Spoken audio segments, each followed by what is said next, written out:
Hello friends, आप सभी का केवी एजुकेशन पॉइंट में स्वागत है। 11 जनवरी 2023 डेली करंट अफेयर्स। आज का हमारा पहला क्वेश्चन देखते हैं। विश्व हिंदी दिवस कब मनाया जाता है? ऑप्शन नंबर ए 9 जनवरी, ऑप्शन नंबर बी 10 जनवरी, ऑप्शन नंबर सी 4 जनवरी, ऑप्शन नंबर डी 14 सितंबर। आंसर हो जाएगा हमारा option number B is the correct answer. 10 जनवरी को विश्व हिंदी दिवस के रूप में मनाते हैं। 9 जनवरी को प्रवासी भारतीय दिवस के रूप में मनाते हैं। 4 जनवरी को लुई ब्रेल दिवस मनाते हैं। भारत में राष्ट्रीय हिंदी दिवस हर वर्ष 14 सितंबर को मनाया जाता है, राष्ट्रीय हिंदी दिवस, जबकि विश्व हिंदी दिवस 10 जनवरी को मनाया जाता है। नेक्स्ट क्वेश्चन नंबर 2 पर आएंगे। पूर्व राज्यपाल केसरीनाथ त्रिपाठी का निधन हो गया है। उन्होंने 3 बार किस राज्य की विधानसभा के अध्यक्ष के रूप में कार्य किया है? Option number A Bihar, option number B Uttar Pradesh, option number C Meghalaya, option number D Mizoram. Answer हो जाएगा हमारा option number B is the correct answer. Uttar Pradesh के केसरीनाथ त्रिपाठी का निधन हो गया। उन्होंने 3 बार उत्तर प्रदेश राज्य की विधानसभा के अध्यक्ष के रूप में कार्य किया है,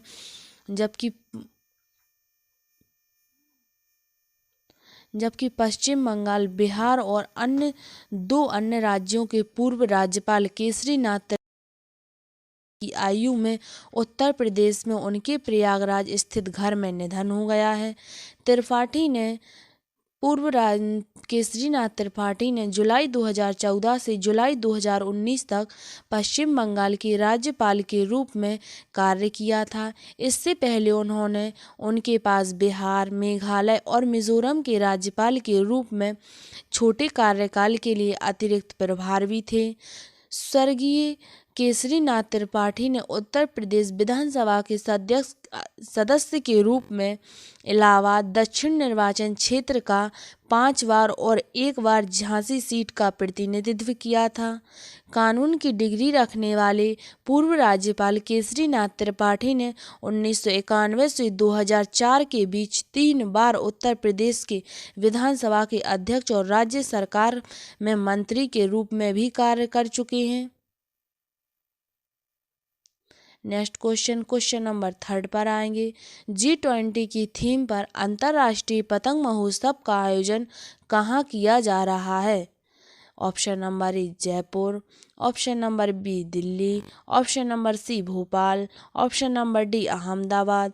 आंसर हो जाएगा हमारा option number D is the correct answer. Gujarat में अहमदाबाद में G20 की थीम पर अंतर्राष्ट्रीय पतंग महोत्सव का आयोजन किया जा रहा है।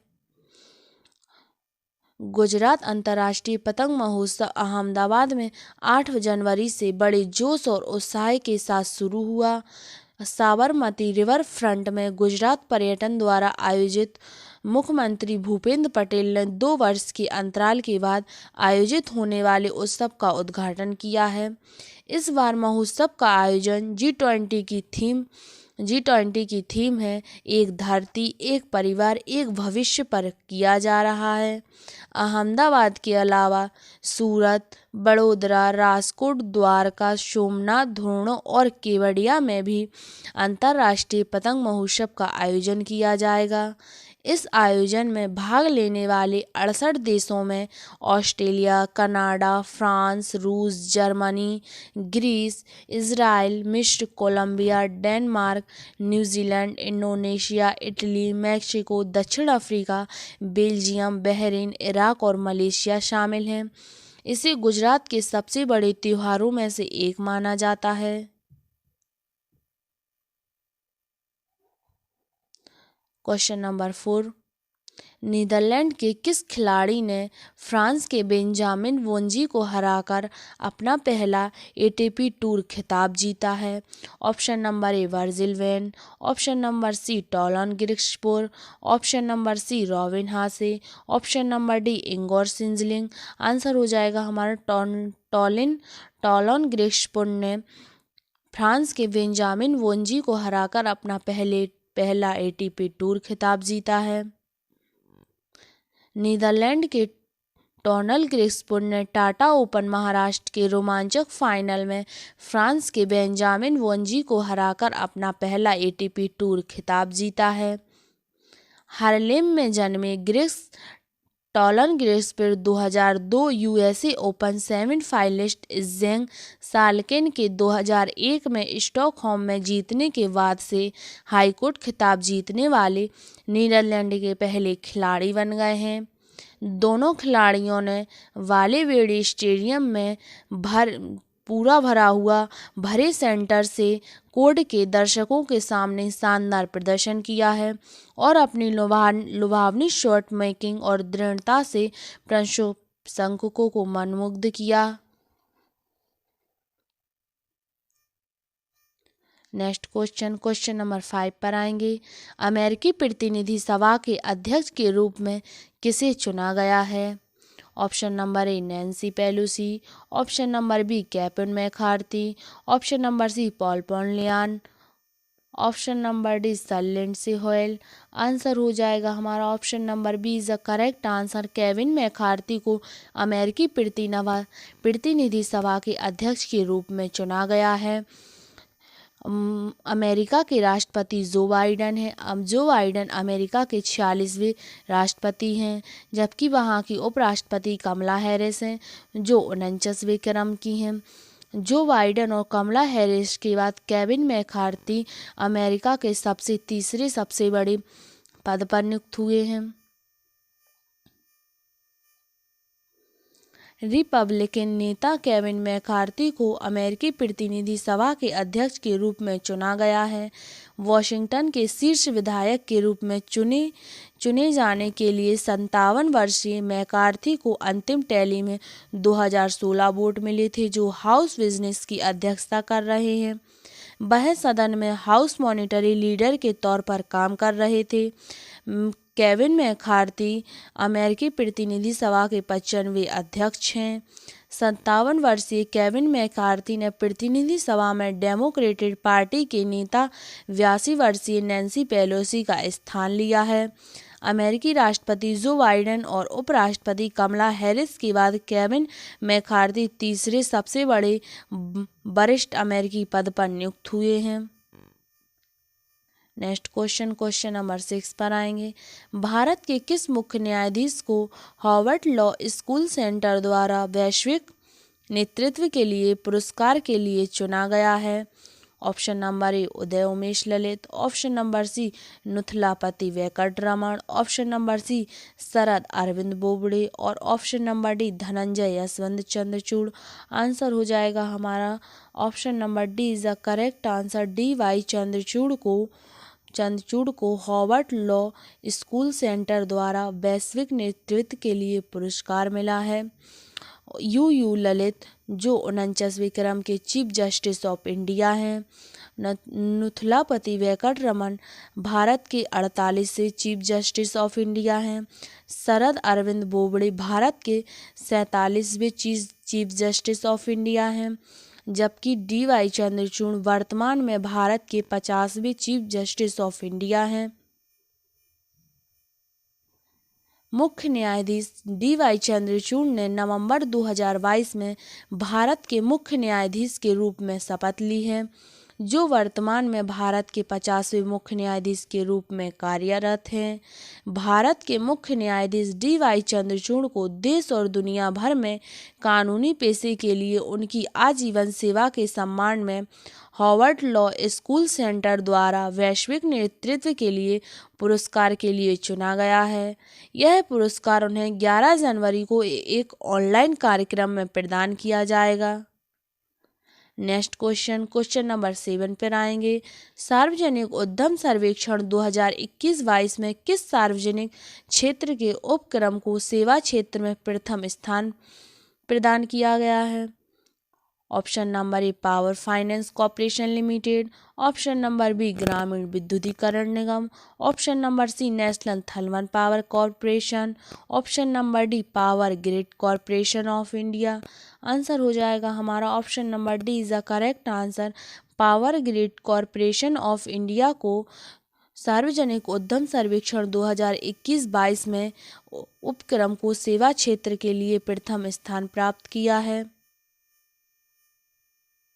महारत्न केंद्रीय सार्वजनिक क्षेत्र के उपक्रम CPSE power grid corporation of India limited को केंद्रीय ऊर्जा मंत्रालय के तहत लोक उद्यम विभाग DPE वित्त मंत्रालय द्वारा सार्वजनिक उद्यम सर्वेक्षण 2021-22 के सेवा क्षेत्र के लिए पहला स्थान दिया गया है।